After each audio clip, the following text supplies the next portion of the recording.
Бақчысарайда кечірілген тынтувлер вақтында тұтып алынған Қырымның 9 фалі $1,5 мегдарында пара жазасыны алды.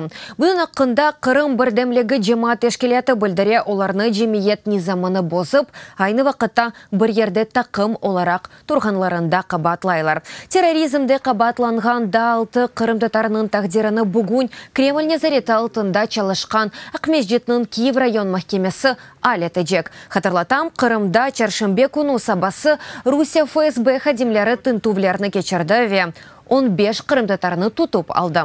Оларның арасында олаятқан әдеселеріні видеоға чықармаға тырышқан 9 фаали бар еді.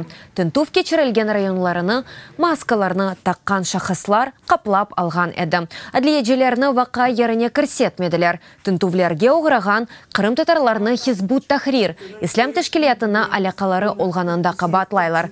Тәшкілет Русияда террористик тәшкілетлар сарасына кіре. Бүгін есе махкеме оларның жазаларыны белгілейджек. Оқуқ құройжыларының фикріне көре, бөлелікнен Қырым ишғалжа кеметі Русия тарафындан ярымада ишғаліне қаршы чыққан инсанлар елі көреше.